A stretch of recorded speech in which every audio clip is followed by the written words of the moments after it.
Libistus latriculatus. Okay. Okay, so like Cahill, Cahill. like Cahill. Yeah, get it straight. Light? Right. As opposed to dark, yeah, light. Um, So is there a dark Cahill? yeah, yeah, there's a dark one too. But this one is the origin. I always try to come up with the history of a fly. How did it get to popularity and how did it come into existence and stuff like that. So I went through some of my books and stuff. I found some information and then I Googled it. And Google gave me quite a lengthy description. The first part of it, it was attributed to a guy named Dan Cahill, Cahill, and he was a brakeman on the Erie Lackawanna Railroad up out of Port Jervis, New York, which was that's up in Catskill country, trout fishing. So, and this was in the 1880s that they credited that fly to him. Theodore Gordon, the father of American dry fly fishing, credited this Dan Cahill, but then a researcher from England, and they're pretty anal when it comes to research over there, he came up with more history on this, and he credited it to a guy named John Shields out of Ireland, who came up with this fly in 1862. So, you know, it's pretty interesting. You can read up on it. All you got to do is Google it, and then there's a lot of good stuff about the history of this fly and how it gained its popularity. But he originally tied it to imitate the actually the fly, the mayfly is called Lake Cahill, Macrophyrium, Stenonoma macrophyrium, and for those of you who want to get into that, it doesn't matter. It's a light-colored fly. It comes in May. So all of your light-colored flies, you know, like your sulfur and your light Cahill for that time of year. So it starts right around now, early May, and then gets more all the way through the end of June, and then it comes again in the fall. Is that how they got the term mayfly? Pardon me? Is that how they got the term mayfly? I have no idea. I think the mayfly came from England because that's when flies other than the caddis came out on the water, so they just called them mayflies. You know, a mayfly is an umbrella that covers a whole lot of different insects. It's not just one. You know, you get into genus and species and all this other kind of. I flunked biology or entomology in college, so I just call it what it is. And for all practical purposes, the scientific name doesn't mean squat to the trout fisherman. You just get the right color. And when you say Lake Cahill, everybody, well, not everybody, but most people have a general idea of what the Lake Cahill is. And it is a very productive fly. You can fish it as a nymph. A good nymph imitation is actually a hare's ear. That's a good nymph. Hare's ear imitates a whole lot of the mayfly nymphs. But at any rate, as a nymph, it has three tails. As a dun, it has three tails. And it's light in color. We're going to use cream colored dubbing, and we're going to use light Cahill thread. This is going to be on a size 14 2x long hook, and I'm going to get started with this now. Any questions before I get started? No. Okay. Mike, I just passed my fly box up to you to take a look at so you can show the guys what the finished product looks like. Oh, that's all wrong. Okay.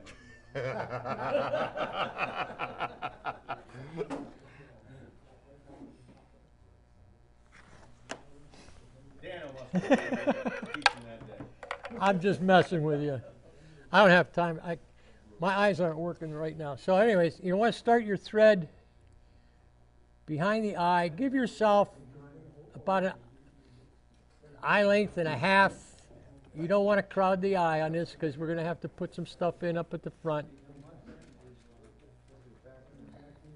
This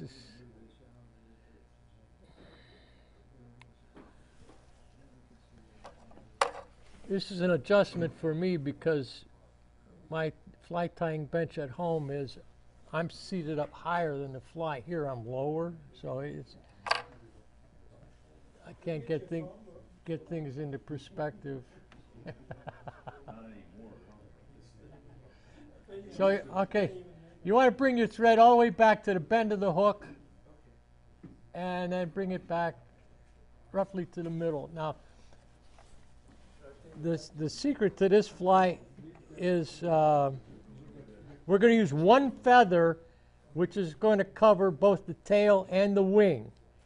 And because it's a wood duck feather, you want to be damn stingy with this stuff because natural wood duck feathers are hard to find unless you have a buddy that hunts ducks and you can get them. That's great. That's how I do it. My one son keeps me supplied. Every year he gives me 4 or 5 woodies that I can pluck. But if you're going to buy these things, an envelope with about 6 of these feathers is about $6 or $7. If anyone needs some, see me afterwards.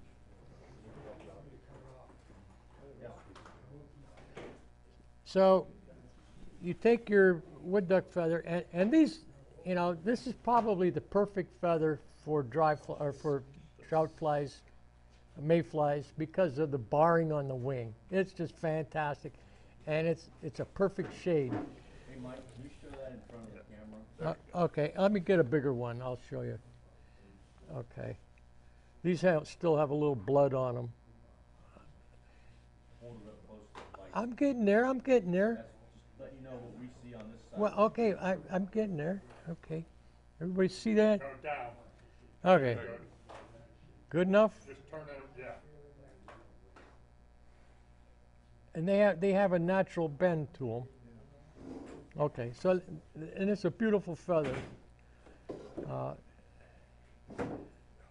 So the first thing you do is you peel back the fuzzies at the bottom, which is. But if you want, and if you're like me, I save a lot of that stuff that I strip because I use it for tails on nymphs and other flies, you know. And then you're going to pluck out some, you're going to peel back some feathers here, and you want to leave a strip of about 8 or 9 feathers. You got that? Can you see it? That's right from the point. That's right from the point. Okay, so it looks like this. Got it? Yep. All right. So now I'm going to cut that off, and that's going to be the tail. So you cut that off, and then set that feather aside. Don't lose it. I was watching Tim Flager tie this on the video,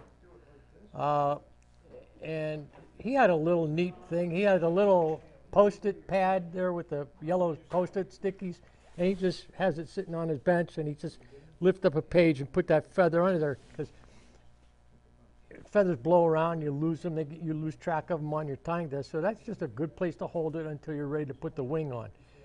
So now we've got this, and you want to make the tail as long as the shank of the hook. So you measure, bring it over and transfer it. I'm going to nip that off just a little.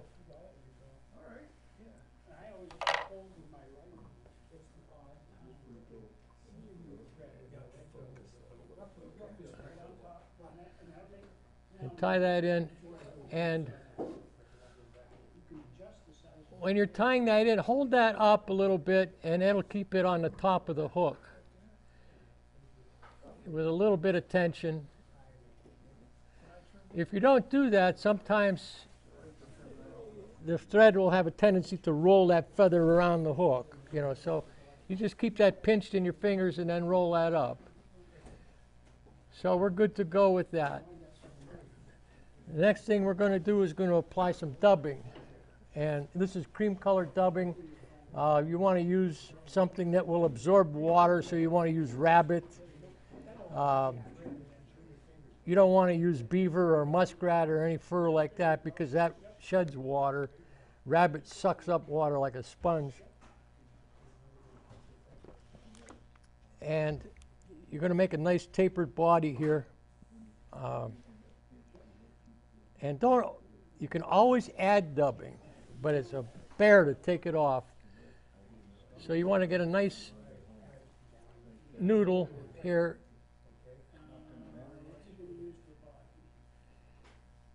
Just twist that on, about a 6-inch.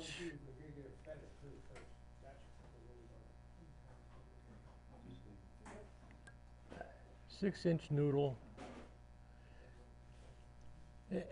Has anybody, while I'm doing this, has anybody heard the story about the guy that, and I'm thinking it might have been that Dan Cahill, that worked on a railroad and they were transporting fish and the train stopped and he was worried about the fish dying from lack of oxygen in the tanks, so he emptied the tanks down into a stream. Ever hear that story? And that's how the brown trout got introduced into, I think it was maybe the Delaware? Is that the story? Yeah, right there before Walton, I think, right before before Roscoe. Yeah, I can't remember the guy's name, but that was an interesting story too. So those railroad guys. Okay, so we're going to start your dubbing back here and kind of keep it tight.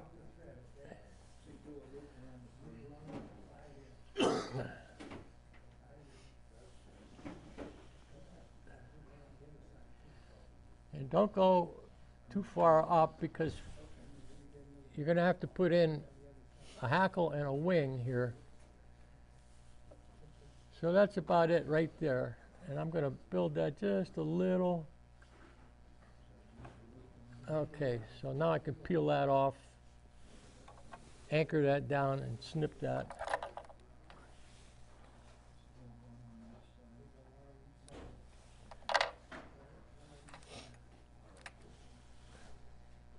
Okay, the next thing we're going to put on is a hackle, and we're going to use a soft hackle. You're going to use a hen hackle,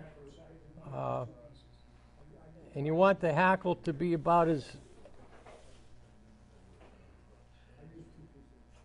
long as the shank of the hook, and it really doesn't matter all that much, but you can get an idea here.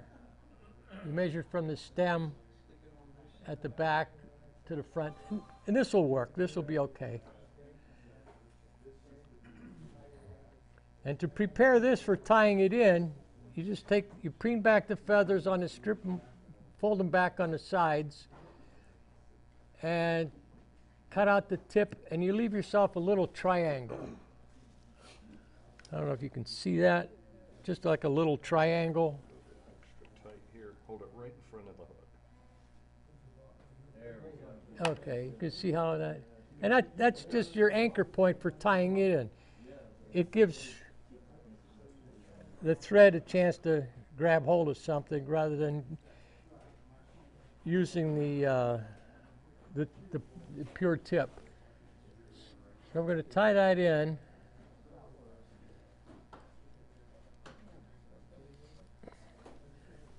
Now, I got a hackle pliers in here somewhere. Maybe not. Oh, I got the kind I can't use. I'll use my fingers. And fold that back, strip them, bend them back, stroke them back, whatever you want to say there.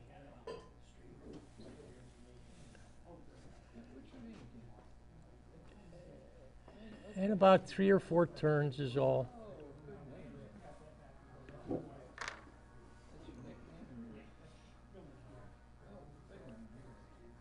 That'll work.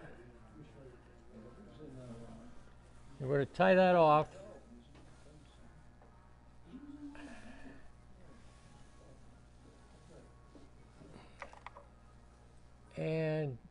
snip off your scrap or your excess. Get between your fingers and wrap back.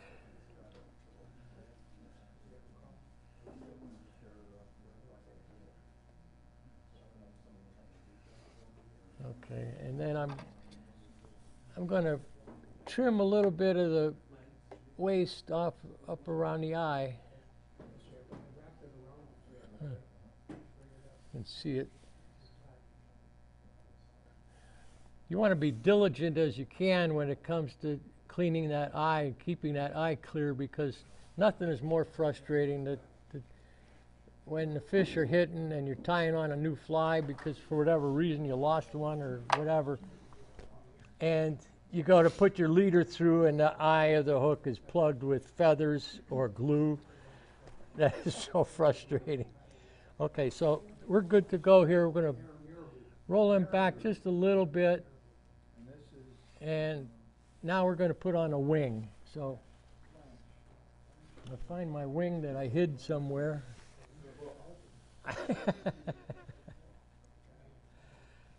Okay, now you take that and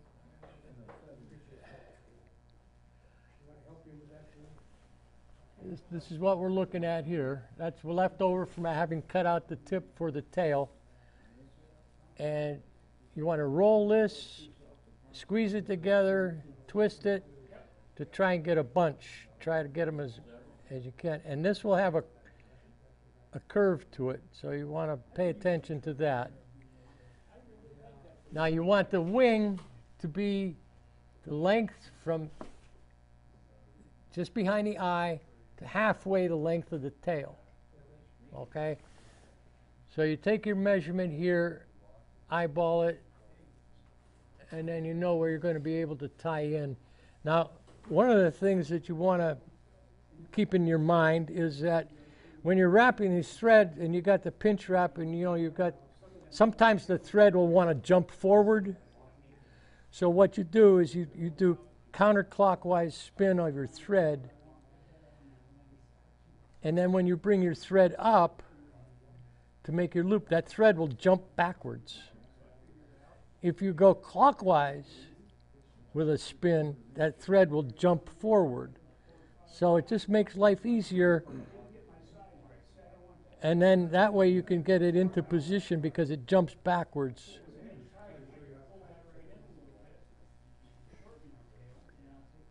And be careful not to trap your hackle feathers here, which I just did. Ouch! Then I stuck myself. Okay, I'm not satisfied with that. It's a little too long, so I'm going to shorten it up there.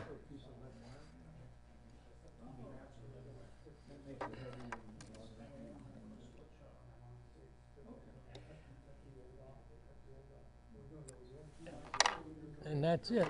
You make a nice round small head on it. The dry fly of this light Cahill, the males have a very obvious big white eyeball.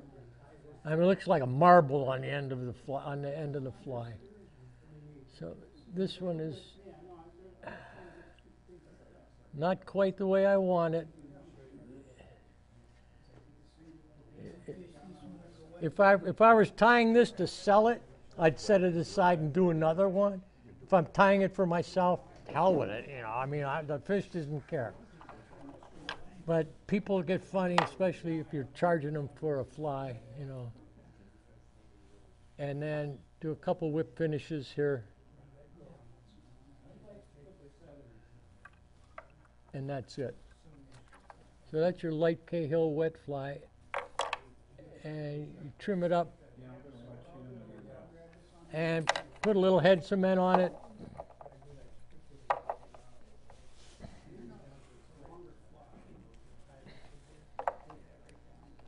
Any questions while I'm doing the head cement? On the top, before you put the wing on it, with the hackle, did you cut the hackles off, or did you bend them down, or just let them stick them straight up? I don't understand your question. Oh, you had the hackles go all the way around the fly? I mean, Yeah. The hackles Yeah. Before you put the wing on the top, I couldn't see. Oh, Did you leave the hackles still sticking up? no, you fold them back. Kind of Palmer's back. Not Palmer. Well, yes. No. You just, they're around and you pull them back. Yeah. And then you wrap to hold them back. Right. Okay, so, but you want to try and get them as an equal spread all the way around 360. Right, I got that, but on the ones on the top of the fly. You pull them back, The wing on. pull them back. No, yeah, you just tie that hackle on, wrap that hackle, cut off the tip or the butt, and then anchor that down. You don't do anything else. You just leave that because it'll. Then you just put the wing on top. Then you put the wing on top of that. Yeah. Is the dubbing called light hackle dubbing, like Cahill dubbing? Cream doubling. Well, yeah, they do label some of it light Cahill. It depends on the manufacturer. You just use cream. You could use dirty white. The interesting thing about this light Cahill fly is that there's a whole lot of variations on a stream and from stream to stream. Some might be almost an orange color. It's the same fly, but they go from white to pale yellow to yellowish orange to pure orange. And you'll see them on the streams and you'll say, oh, there's an orange mayfly. It's actually the light Cahill. Which color do you usually see it a little quick? Oil Creek, you see the light color, the almost white color. Okay, material-wise, you guys, what do you guys have? Oh, I'm wired for sound. All right. We've got wood duck feathers up here to disperse, and we've got we got the dubbing.